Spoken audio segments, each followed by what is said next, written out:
Olá, começa agora o programa Trabalhador em Foco, esse programa que é uma realização do Movimento Sindical de Petrópolis, através da união de diversos sindicatos que fazem com que eu tenha a oportunidade de levar para você aí de casa informações sobre o dia a dia de todos nós trabalhadores e que tem a ver com a nossa vida. No programa de hoje eu vou entrevistar novamente o Dr. Murilo Batista, advogado que faz parte aqui do Sindicato dos Bancários de Petrópolis, é um dos advogados aqui, que dá assistência jurídica para esse sindicato. E hoje a gente vai falar sobre uma coisa que tem a ver com quase todos os trabalhadores, que é o salário família. Perfeito. Boa tarde a todos. É um prazer estar mais uma vez aqui com você. Pra gente é uma alegria porque a conversa é boa Que e bom. a gente consegue levar informações de qualidade para o nosso telespectador. Vamos começar pelo básico. Afinal de contas, o que é um salário? Bom, o salário, de uma forma geral, ele é o valor que o trabalhador recebe como contrapartida daquela força de trabalho que ele disponibiliza ao empregador. Quer dizer, ele trabalhou, a contrapartida é o salário, é o valor que ele recebe pela força de trabalho. Maravilha. Estudando para esse nosso bate-papo, eu vi que existem alguns tipos de salários diferentes. Como é que são esses? Que tipos são esses e qual a diferença básica entre eles? Na verdade, é uma especificação do salário, né? Certo. A gente pode ter o salário por produtividade, a gente pode ter o salário por hora, a gente pode ter o salário anualizado e também o salário por comissão. E aí, no salário por comissão, você pode ter ele de forma mista, uma parte comissionada e uma parte fixa.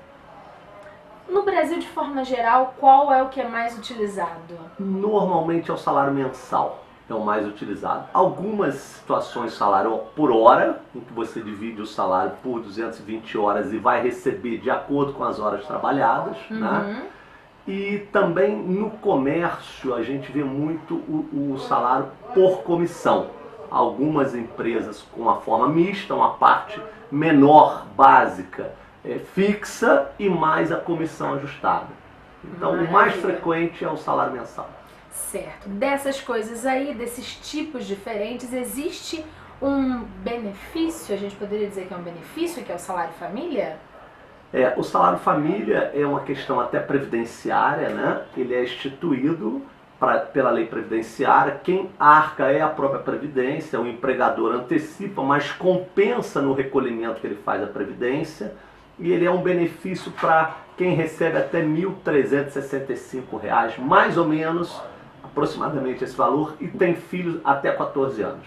Então existe relação direta com filhos, não com casamento. Exatamente, com o filho. Ele tem que comprovar a existência do filho até a idade de 14 anos. E quando o filho for portador de alguma incapacidade, essa idade limite é desprezada. Ele comprova perante a perícia do INSS que tem a incapacidade e, de acordo com a perícia, ele vai poder receber esse benefício independente da idade do menor. Maravilha, vou abrir uma lacuna aí, que é a questão dos 14 anos. 14 anos por quê?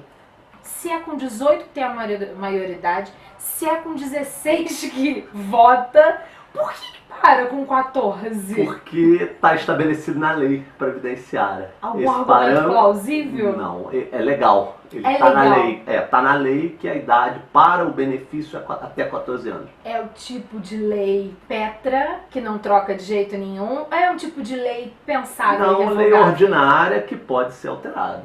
Não tem dúvida. E agora me coloquei como mãe. Tenho um filho adolescente de 14 anos. Significa que se eu recebesse o salário família, estaria perdendo ele agora. Ou quando ele completasse 15. Eu vou fazer um comentário. Eu acho que uma jornalista tão bem sucedida como a que me entrevista não faria jus ao salário mínimo, porque o teto da remuneração, ao salário família, porque o teto da remuneração é de 1.364. Agradeço o Ela elogio, ficaria fora. que provavelmente ficaria fora. Mas para todos os nossos trabalhadores que nos assistem, que têm filhos de 14 anos, perderiam quando eles completam 14 ou até o final dos 14 anos? Quando completa os 14. Quando completa os 14. Exatamente. E estou dizendo isso por um outro motivo. Algumas leis estabelecidas e que têm a ver com todos nós trabalhadores, elas me incomodam e me dão dor de cotovelo. E aí eu vou fazer um outro parênteses. Eu adotei meu filho e você de casa sabe, eu adoro falar sobre isso. E de todas as mães que adotaram do grupo de irmãos do meu filho, né, eu fui a única que não tive direito à licença maternidade. Porque a legislação também é essa que te tira o Bolsa Família com 14 anos. Não me deu direito à licença maternidade porque o João tinha 13 e era até 12 anos. E aí eu fiquei me questionando muitas vezes por que a justiça achou que eu não merecia licença maternidade. Na verdade, eu faria uma retificação. Não seria justiça, seria os legisladores, Os legisladores. Então a lei não estabelece esse benefício. É isso aí, é uma tristeza. Foi uma tristeza pra mim, uma tristeza pra você, que seu filho vai fazer 14 anos daqui a pouco e você tem algum tipo de aumento, que nem é tanta coisa assim, não é? Não, esse valor ele varia para quem ganha até R$ 907, R$ 46,54. E de 907 a 1.364, que é o teto para receber, ele vai a R$ 32,80 por filho. Por filho. Por filho. Que conta é essa? Ela é feita a partir de que base? Também a partir da legislação. Eu não saberia explicar o critério que leva a se encontrar esse valor. E não é revogável, não é reclamável, nem as crianças com invalidez ou com alguma deficiência? Não muda o valor, o valor é esse. O valor é esse, então não tem diferença. Filho vale muito pouco, né? Você ganha muito pouco para ter um filho a mais. É verdade. É melhor pensar na natalidade responsável, não é verdade? Com certeza. Quando o filho possui algum tipo de deficiência ou invalidez, o salário continua até os 14 anos? Não, né? Não, ele aí é estendido. Depende da perícia, ele faz o requerimento na Previdência, é submetido a uma perícia médica e se essa perícia constatar incapacidade, ele continua recebendo aí por prazo indeterminado. Maravilha. Como é que o salário família deve ser solicitado? Bom, normalmente na integração de admissão nas empresas, né, ao preencher o formulário de admissão, o empregado é indagado se possui filho menor de 14 anos. E aí, com a resposta positiva, ele tem um rol de documentos que ele precisa levar. Tem comprovação de matrícula escolar, certidão de nascimento, atestado de saúde, alguns elementos que a lei exige para que ele forneça à empresa e a empresa possa conceder esses benefícios. Certo. Alguns benefícios sociais, como a Bolsa Família, têm relação direta com os filhos estarem estudando. O salário família tem alguma relação? Também tem exigência de apresentação de histórico escolar, tudo isso tem que ser apresentado. O que na verdade é mais uma forma do governo ter certeza de que a gente está cumprindo, que pais estão cumprindo o seu papel social. Com certeza. Papel incentivando a educação, exatamente. Quando a gente pensa, e aí vou voltar na resposta que você deu, mas que ela não ficou tão clara para mim e pode não ter ficado tão clara para o nosso telespectador lá de casa. Quem é que paga a conta do salário família? Você falou que não é o empresário. É a Previdência Social. O empresário antecipa esse pagamento quando do pagamento do salário. Ele paga o benefício salário família e quando ele vai recolher a cota previdenciária, ele vai abater o valor daquelas parcelas de salário família que ele pagou para o conjunto de trabalhadores. Então, é um benefício previdenciário. Então hoje não é um benefício do empresário, não é o empresário que é legal. Não é o ônus do empresário. Não é o ônus do empresário. Da Previdência. É o ônus da Previdência. Maravilha. A gente vai fazer um breve intervalo e volta dando continuidade a esse bate-papo. Fica com a gente.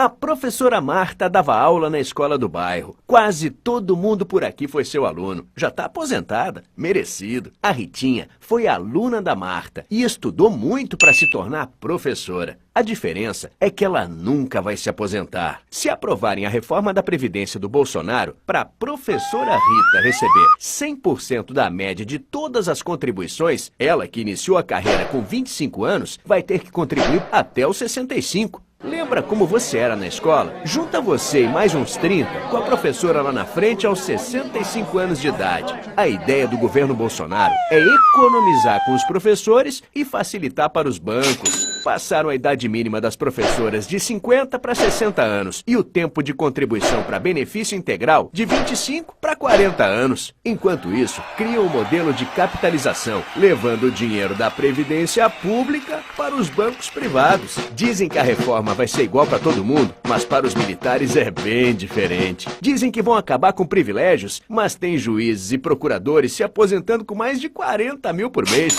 Para bom entendedor, meia palavra basta. Essa reforma não acaba com privilégios, acaba com a sua aposentadoria. Reaja!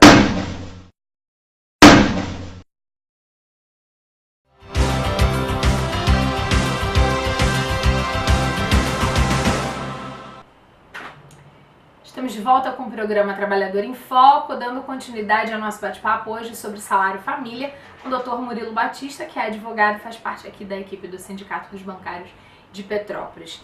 Como é que a gente faz, como é que o trabalhador deve reagir se ele não está recebendo o salário família e se ele tem direito a esse benefício? Bom, normalmente ele deve procurar o RH da empresa e fazer esse questionamento. Pode ele ter deixado de fornecer algum documento indispensável à concessão do benefício, e aí certamente o RH vai regularizar essa situação e fazer o pagamento. Mas não é uma coisa difícil. Não é difícil, não e é um problema. como a gente falou, o ônus recai afinal sobre a Previdência.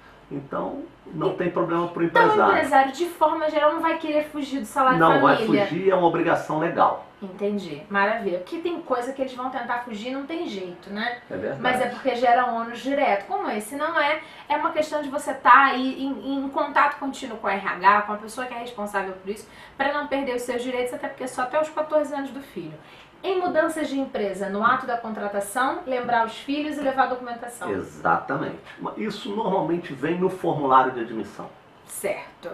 Eu não me lembro da última vez que eu fui admitida de contrato, acho que já tem bastante tempo. Como vem a indagação do filho, do salário família, vem também do vale transporte, se necessita de vale transporte, tudo isso vem na admissão. É isso aí.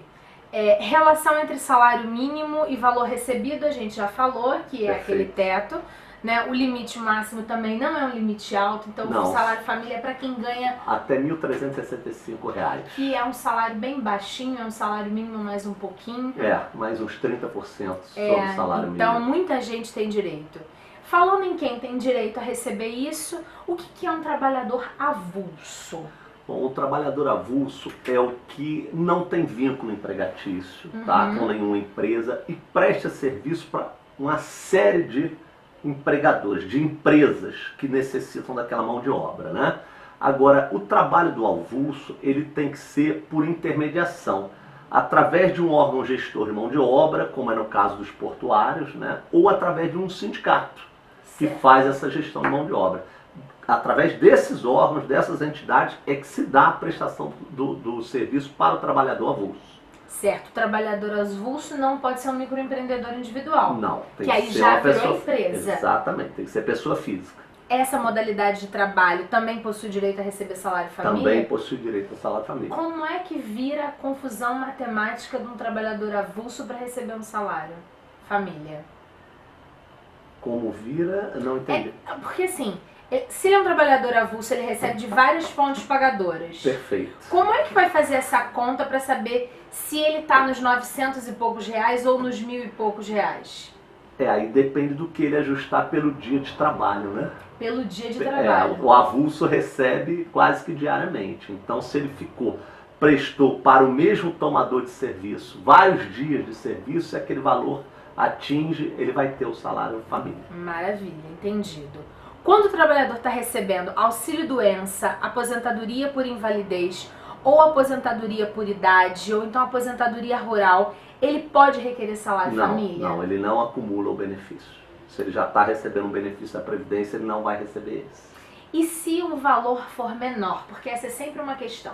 Eu recebo como, durante o meu mês de trabalho, digamos que o meu salário fosse 1.300. E aí eu receberia o salário família mais os 30 e poucos reais. Aí eu tô em auxílio-doença, e o auxílio-doença nunca é a mesma coisa, isso eu já aprendi aqui, já dividi com você de casa, que o auxílio-doença nunca é exatamente o mesmo salário que você recebe, cai um pouco. O que pra gente aqui, ó, sem ser o advogado, pra gente aqui é uma loucura. Você já tá doente, tá gastando mais remédio e vai reduzir a sua renda, mas tudo bem.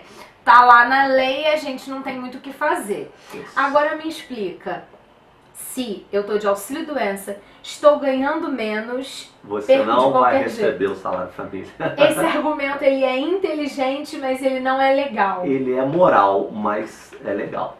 Ele é moral, mas ele não é legal. Em moral você perdeu o benefício, mas Certo. é legal. Entendi. Porque E não pode tem pra quem acumular. reclamar. Não tem pra quem reclamar. Uma determinação legal. Não existe o que fazer, não tem solicitação. Ok. Quais são os principais pré-requisitos para receber o salário família? Bom, ter um filho menor de 14 anos, né, cursando escola, Certo. devidamente registrado, e se tiver alguma incapacidade, que ele passe dos 14 anos. E ter o teto salarial de até R$ 1.364. Isso são os requisitos. Maravilha. Como é feita a comprovação de incapacidade ou deficiência desses menores? Como eu disse antes, através de uma perícia na Previdência Social. Na Previdência. Na Previdência. É o perito previdenciário que vai atestar essa incapacidade. Avaliar o filho. O filho, Para exatamente. ver se ele demanda dessa Se formula um requerimento na Previdência, a Previdência marca uma perícia e o pai apresenta o filho ou a mãe a esse perito para constatar a incapacidade. Nós vivemos numa sociedade em que cada vez mais as famílias elas são diferentes. Ou seja, a gente hoje tem várias modalidades de famílias. A gente tem as famílias que não são mais casadas e aí assim, eu tenho um filho, mas ele não mora comigo e eu pago pensão. Eu tenho direito a salário família? Teria direito, comprovando o filho, sim. Comprovando. Não tem restrição na lei que defere o benefício. Maravilha. Se eu pago pensão, posso receber salário Pode receber família o salário pra cá. família e Não importa se eu sou homem ou a mulher. Não importa? não importa. Não importa. Se o pai e a mãe, ambos são trabalhadores com carteira assinada, ambos recebem o benefício pelo mesmo filho? São dois contratos de trabalho diferentes e isso está associado ao contrato de trabalho. Os dois vão receber. Maravilha. Então, na verdade, aquele dinheiro que a gente falou lá no começo, 40 e poucos reais ou 30 e poucos reais, ele é Pode somado. dobrar. Pode dobrar se ambos estiverem. Com vínculo de Com emprego, vínculo carteira empregatício. assinada, direitinho. Maravilha. 2 mulheres ou 2 homens que adotem um filho menor de idade e que estejam em trabalho com carteira de trabalho, eles recebem salário família? Olha, a lei não faz distinção em relação a isso. Ela protege o filho. Então Certo. eu acredito que não terá problema junto à Previdência. Maravilha. Apesar de ser uma situação nova, né? É Mas uma a lei situação nova. ela não distingue. A mesma coisa, então, provavelmente, com relação à adoção. Não, com relação à adoção, então não tem. O Nenhuma. filho adotado e o filho legítimo têm os mesmos direitos. Isso é uma garantia legal. É tão Não, interessante. não tem distinção. Essa é uma questão que eu sei falar um bocadinho e eu sempre levo ela em questão porque ela faz parte da minha vida e eu acho que a gente precisa divulgar a questão da adoção. certeza. Existem muitas crianças precisando de lares, mais de 7 mil crianças em situação de abrigamento social que já podem ser adotadas a qualquer momento. São 7 mil crianças precisando de pais e mães. E divulgar isso é interessante. E aí quando eu falo da adoção, quando você recebe a certidão de nascimento, não existe em lugar nenhum Que ele é adotado. que ele é adotado. Não tem É uma diferença. certidão 100% nova que não mostra em lugar nenhum. Exatamente. As pessoas só sabem que meu filho é adotado porque nós fazemos disso uma bandeira na nossa vida, porque a gente acredita que é importante falar, que nós vivemos felizes por meio da adoção. E porque sim, Exatamente. o máximo que a pessoa pode olhar é que o João Pedro nasceu em 2005 e a certidão de nascimento dele é de 2018. E a pessoa fala, nossa, essa mãe demorou 3 anos pra Pra registrar o filho. Demorei, digamos que eu tenha É demorado. verdade, é mas só não isso. tem distinção nenhuma entre o filho legítimo e o adotado. Nenhuma. Maravilha. São iguais E perante com a o lei. salário família, a A mesma coisa. Então, ótimo, acho que a gente conseguiu cobrir todos os panoramas, né? Pais e todo mundo recebe, 2 mulheres, Diferença 2 de homens famílias, exatamente. e os adotados. Se na verdade é um relacionamento em que não é filho legítimo nem adotado, mas você é o padrasto dessa criança, aí não. Aí não. Porque não aí existem vínculos exatamente, legais. Exatamente. Maravilha. Quais são, em via de regra, os documentos necessários? A gente falou, os 2 pais têm direito a salário família. Caso o INSS corte o salário família por falta de documento, o valor depois é pago? Porque existem os documentos. Não, veja bem, ele vai regularizar perante a empresa e pode fazer um requerimento administrativo para tentar receber, mas aí não tem garantia. Não existe garantia. Seria um procedimento administrativo junto ao INSS para ver se conseguiria, mas não é tranquilo. Não é líquido e certo. Não é fácil. Não é fácil. Então é melhor manter organizar os documentos para, na hora da admissão, regularizar isso. Maravilha. É importante, e a gente já falou isso várias vezes, primeiro a respeito do seu fundo de garantia, que você tem que ficar de olho, que a gente sempre fala disso, e agora a gente está falando de família, novamente salário família, a importância de você manter seus documentos atualizados, estar de olho se o patrão está fazendo as coisas certas, lembrando que todo trabalhador é um pouco corresponsável, com certeza, pela sua história dentro da empresa e para saber se o trabalhador, se o empresário está fazendo certo, né? Exatamente. E não fazendo, aí a gente corre atrás dos nossos direitos, não é isso? Aí é uma lesão de direito que pode ser reparada na Justiça do Trabalho. Maravilha. E a Justiça do Trabalho está funcionando? Funciona bastante ainda que a demanda tenha caído muito. Maravilha. Mais alguma observação que o senhor queira deixar a respeito desse tema para o nosso telespectador lá de casa? Eu acho que você esgotou, como sempre, com inteligência e sabedoria o tema. Maravilha. Muito obrigada, doutor Murilo. Foi um prazer. Obrigada a você que ficou com a gente. Você que tem direito, corre atrás dos seus direitos. Não deixa para lá, isso é muito importante. Nossos filhos merecem que a gente consiga ter o melhor para oferecer para todos eles. Muito agradecida pela sua audiência, é um prazer fazer parte desse programa. A gente volta na próxima semana. Um abraço grande, até lá. Tchau, tchau. Até logo.